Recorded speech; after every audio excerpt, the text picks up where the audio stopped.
Nuusboere word met trots geborg deur Laveld Agrochem en JAC Motors. Saam boer ons vooruit.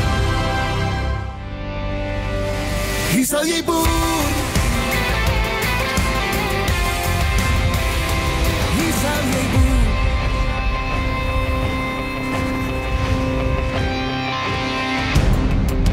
Al ooit op 'n plaas vakansie gehou? As jy nog nie het nie, moet jy dit sterk oorweeg.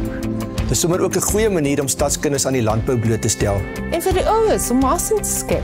Hallo julle, ek is Connie Liebenberg en my gas vandag is 'n kenner van agritourisme. Hallo julle, dit is lekker om saam te kuier. Welkom by Nuusboere. In hierdie episode van Nuusboere, ons besoek Patensie in die Oos-Kaap, waar Jackie Riddle met draakvrugte boer. Sy staan bekend as Suid-Afrika se Dragon Fruit Lady en het 'n passie vir eksotiese vrugte wat natuurlik ryk aan vitamiene en antioksidante is. Vandaar vertrek ons na Shea Homestead, 'n veelboerdery wat tydens die pandemie met 'n skrale 24 vierkante meter begin het. Vandag word hier suiwelprodukte, vis en organiese produkte gelewer. Ons ateljeegas is Jackie Taylor, stigter en uitvoerende hoof van AgriTourism Africa, die eerste platform wat toerisme met landboukundige ervarings dwars oor die kontinent verbind. Hier is Corneille en Jackie. Hallo julle. En baie welkom Jackie, is 'n voorreg om jy vandag hier te hê. Dankie, Corneille. Jackie, ek weet jy's 'n pionier op die veld van agritourisme, maar vertel ons 'n bietjie van jouself, waar het begin en ja, waartoe sien die dinge beweeg vorentoe? I'm a farm girl. Yeah. I was born on a farm. My parents were farm managers. Yeah. And I learned a lot about farming because we were very hands-on. My father insisted I had to farm. Yeah. And agritourism, what is agritourism? Well, it's about rural preservation of areas. And what does rural preservation mean? It means actually three things. One is you have a look at diversification models. Why are we looking at diversification models? Because of the economic benefits from that. We're talking about the environment. The environment is the socio-cultural environment that we look at, but it's also the environment from an agricultural and from a natural perspective. So we're trying to preserve natural resources while we also concentrate on agriculture. So it's rural development in a sustainable manner, but taking into, basically we've got to address all three of those issues when you talk about agritourism. So ek sien verskriklik uit om 'n bietjie meer te hoor van dit alles, maar ons gaan gou inloer by 'n nuusboer in Patensie in die Oos-Kaap. Sy is Suid-Afrika se Dragon Fruit Lady. Jackie Riddle, stigter van Dragon's Den Exotics, is 'n pionier in drake vrugteverbouing. Van 4500 plante in 2010 tot 'n bloeiende industrie vandag, verander sy die toekoms van hierdie eksotiese supervrug. When we bought the farm, it was never intended to actually farm. It was more going to be a retirement place. But it had 4 hectares of naartjies, and they were looking really old, and we ended up pulling them out, and I was looking at this bare space and just felt I had to plant something there. And I've always been very much of a plant lover, and when my husband went to Singapore, I was hoping he would be able to bring some seeds back for me of something unique. And it started me on a journey to look and see what the Asian countries had as fruit and so on. And I came across dragon fruit. And instead of wanting him to bring back a plant or a fruit or a seed, I fell in love with the exoticness of this magnificent fruit and looking at what its requirements were and the fact that it was grown primarily in the northern hemisphere. I felt that it was definitely an option, given my small amount of ground that I would be able to cultivate on, that it would be ideal niche product for this farm. And here we are. I imported 7 varieties from Australia back in 2009, and something happened. I don't to this day know. They are adamant they supplied me just 7 varieties. But after 5 years, when we started picking the fruit and analyzing the inside of the flesh, we had a lot more than 7 varieties. They said they only provided us with 7, so I don't know. We ended up with 22 varieties. And that then started me on a journey to get more varieties and look more into it. And so I've been collecting them from all around the world, and we've just planted a research block, which I wanted to do to see which varieties are the most tasty, most self-pollinating, ones that produce the most fruit for South African climates. So I'm sitting at about 450 different varieties at the moment, and hoping that they would have all fruited by next year, so we'd be able to get some proper testing done. Everything regarding dragon fruit is different. It is a forest plant that we are growing in the sun. It is a cactus that requires water. It's a plant that needs to be supported. It's a plant that only is going to give you fruit when it hangs upside down. It's a fruit that's epiphyte. It flowers at night, it doesn't flower in the day. There's lots and lots of challenges. But for me personally, I love the challenge. For me, that's what makes it exciting.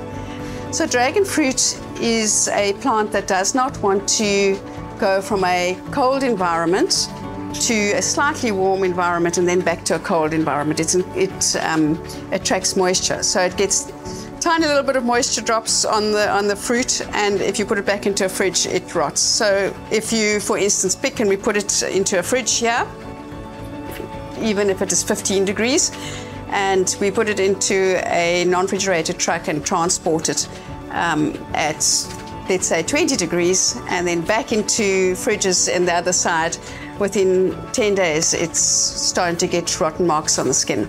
So we pack at room temperature, and we process and put it in the trucks, and it goes straight off to the retailers, even if it's on a daily basis. That way we can avoid that condensation problem on the fruit. So we supply local and supermarkets across the Eastern Cape and into the Western Cape in East London as well. Dragon fruit is not a cheap product to buy. It's considered to be on the more expensive side, but we consider the value in what you're getting from the health benefits. So we've tried to sell in loose, where a person can buy and weigh it. But we found a lot of the people prefer to put it into punnets, and we put our sticker on, and that way we know the customers know what is our product. They can be assured of having a fruit flesh, because it's difficult to see what's inside, but they'll know that when they see our Dragon's Den Exotics label, that they're going to get a nice tasting fruit. I think anybody wanting to go into growing dragon fruit, they need to be sure that the area that they're going to grow is ideal. There's not much you can do about your climate. And you can amend it to some extent with shade cloth and stuff. It's going to cost you a lot more money, and then it's going to add other things. I think they need to learn, and they need to get advice, and they need knowledge. Having grown it now for 12, 13 years, it's been, for me, it's easy to grow it. I don't have to spend too much time at this stage now. I've pretty much got the knowledge under my belt. So the area that I'm starting to sort of focus more on now, other than the research of the new varieties, is value added. And that's really an exciting, we've dried it, I freeze dried it. I forgot the fruit in the dryer one night, and it went in an extra 12 hours, and it ended up like crisps. And they are absolutely delicious. So that's very exciting. I then decided to send the leaf off for leaf analysis. The leaf has got a lot of mucilage in it. I sent it off to CSR and had them analyzed. And they've got really some magic bullets in for perhaps cosmetics one day. I'm just looking for somebody with lots of money that can invest in this prospect, but I think it has a huge opportunity to perhaps go up against aloe vera. So lots of very exciting things to come.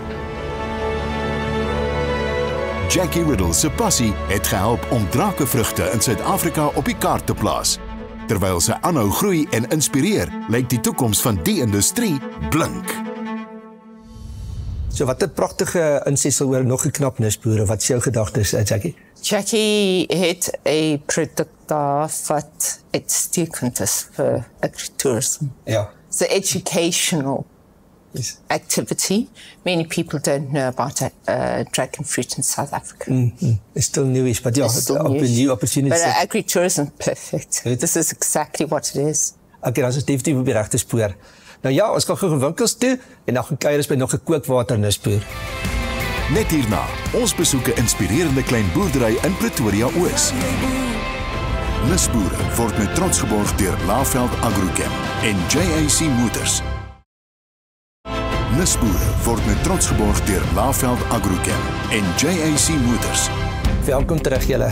Vir ons volgende bydra besoek ons Seer Homestead, 'n klein boerdery in Pretoria Oos wat tydens die pandemie met 'n skrale 24 vierkante begin het, maar vandag suiwerprodukte, vis en organiese produkte lewer. Geniet die bydra.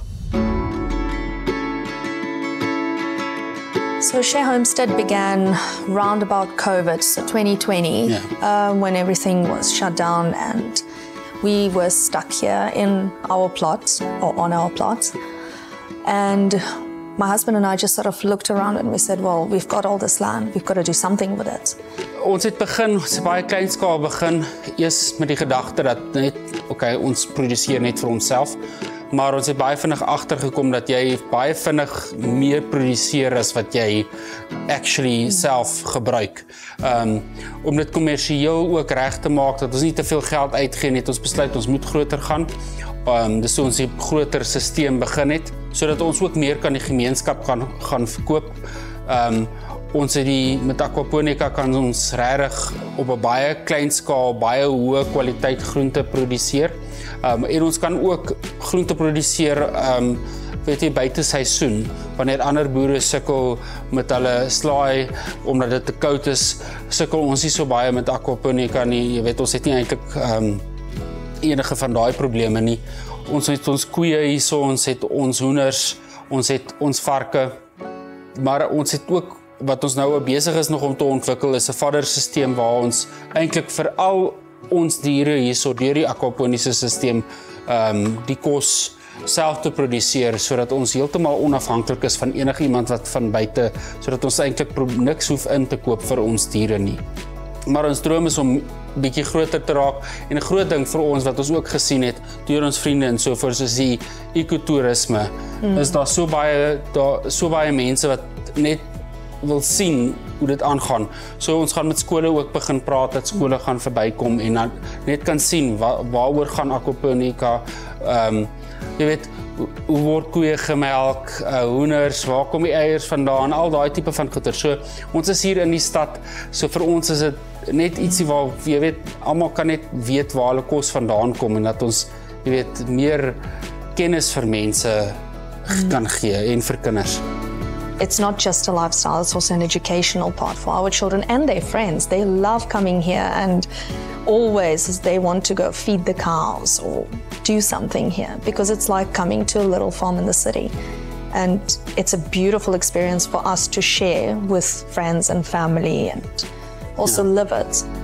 Dis vir my die wonderlikste ding as mense in die oggend wakker word en my klein seentjie sê nee, hy gaan nou saam met Jonas die koeie melk, en dan stap hy hier uit en dan gaan melk hy saam met Jonas, en dis die lekkerste ding, en dan kom hy na die tyd, hy's baie lief vir melk, so hy drink dan sy hele koppie melk net so uit. Every day. Ja, elke dag drink hy sy melk, en ek dink dit is net die wonderlike ding wat ons probeer vir ons kinders ook gee, 'n goeie stadlewe, maar jy weet, maar in dieselfde tyd daai plaaslike plattelandse lewe wat mense ook verstrewe. I think the biggest challenge, of course, is starting up. You need infrastructure. You need to have capital to begin certain of the things. Like with the aquaponics, you need a certain amount to invest in the greenhouse, the pumps, the seeds, you know.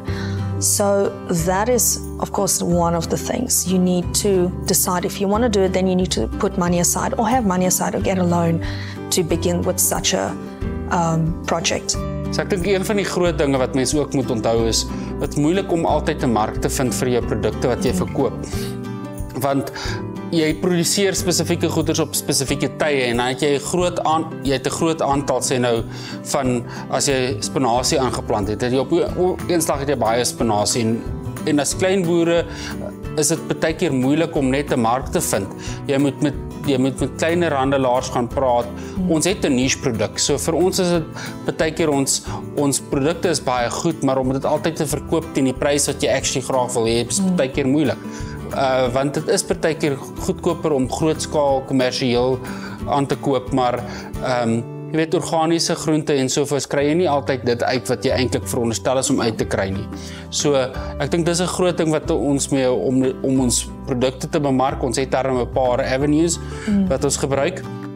Maar ek dink dit is 'n groot ding vir as jy klein begin, moet jy eers jy moet die verhoudings bou. Ek dink dit is 'n groot ding in boerdery. So yeah, we have challenges, but luckily we have a community we can turn to help us with those challenges. Same people that went through all the same difficulties, and they tell us, okay, this is what you can do in this case, or this is where you go, this is who you phone.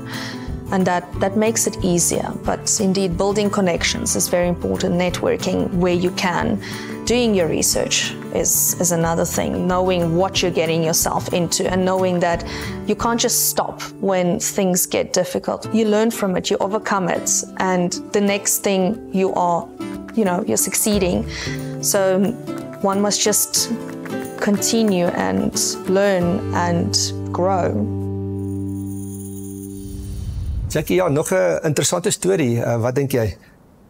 I loved the emphasis on education and educating children and educating adults on what they were doing. Okay, ja, ons gaan gou winkels toe, dan sien ons julle binnekort. Net hierna, ons gesels met Jackie Taylor van Agri-Tourism Africa. Nisboere word met trots geborg deur Laveld Agrochem en JAC Motors. Nisboere word met trots geborg deur Laveld Agrochem en JAC Motors. Welkom terug julle. Jackie, ja, die laaste tyd was plaasveiligheid redelik baie in die nuus, so ek moet jou vra, plaasveiligheid vir agritourisme, hoe voel jy daaroor? Is dit 'n geleentheid nog steeds vir mense wat nou kyk? I do not believe that agritourism farmers would have not looked after or dealt with the security issue. They know that they've got to deal with it, and they know they want to keep their visitors safe. So I also want to point out that if you have I'm also a journalist, so if you have a look over the 5 crime websites, proportionately the increase in crime in cities is far outweighs any crime in rural areas. So the latest was 7.5. Having said that, any crime is bad. On agritourism farms, all the farms that I've been through, and that is over 10 years now, I've never ever had a single incident, never. And I travel by myself as a woman, never. Ja, dit is goed om te hoor. Want onthou hier by Nisboere, ons werk is ons skep hoop, ons wil vir mense geleenthede gee en dit daarom aantreklik dat lyk daar in die landbougemeenskappe en om dinge anders te doen. So ek weet jy beweeg baie, jy het vir vertel hoeveel plase kom en hoeveel projekte julle mee besig. Is jy dus nog positief oor sê maar Suid-Afrika se toekoms en spesifiek landbou in Suid-Afrika? Yes, no, I'm very, very positive. And I'll give you an example. I have a group of German and a group of Italian farmers coming to South Africa to meet our farmers, to learn from our farmers. Our farmers do a lot right. And the German farmers, Italian farmers, they get subsidies. Oh, okay. So they want to learn from our farmers. They're not here to learn about tractors or whatever. They're here to get the stories from our farmers, how they start, how they cope with threats and opportunities and risks, how they take risks.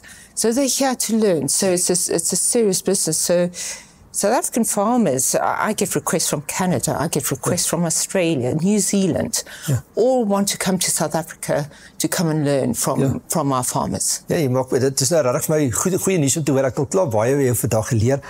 Ons het al baie toerisme stories gedek in Nisboere, maar mens dink altyd maar aan die lokale mense en ek weet in die COVID-tyd het dit 'n paar ouens gered wat hulle kon nie hulle gewasse verkoop nie, maar jy kon toerisme kry, maar ek het nog nooit daaraan gedink dat jy ook die buitelandse mark kan betrek, want mense aanvaar hulle kom vir Tafelberg en vir die walvisse. So dit is dan ook 'n geleentheid om jou plaas of jou toerisme gedeelte op jou plaas te gaan bemark aan buitelanders.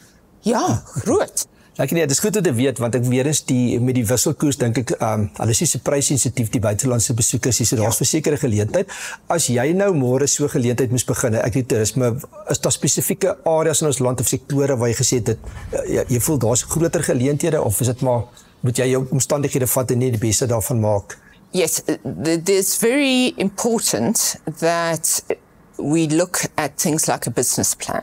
Yeah. Okay, that's the first thing, because when we look at a business plan, we look at target markets. Yes. And when you look at target markets, you've got to identify what it is you have on your farm that's going to target a specific market, because you need to decide as a farmer who you want on your farm. And that's where things go wrong. That's where agritourism farmers sometimes end up with people on their farms that they don't want on their farms. Okay. So a business plan is very important. Understanding logistic and legal requirements, understanding municipal rates and how that applies, understanding how you need licenses to sell food. Oh yeah, of course. So, and alcohol. So what I really would recommend is that you get expert advice. And actually on our website, I've written all about it, and it's free. Oh, thank you. Thanks. So, you can just go on the website and read about it or send me a question. But you must know what you're doing when you get into agritourism. Jackie, verskriklik dankie dat jy so met ons die inligting gedeel het. Ek wens jy kon nog baie langer gepraat het, maar hopelik sien ons jou weer in die toekoms. Plesier, ek kom terug. Mooi. En ouer gewoonte, dankie ook aan ons spesiale gaste, julle die kykers. Goodbye and remember to support our Nisboere. En net vir ek baie sê, stuur asseblief julle voorstelle van Nisboere idees na die adres wat onder in die skerm verskyn. Volgende week is terug met nog kookwater Nisboere. Groetnis. Hier sal jy boer. Dit is jou.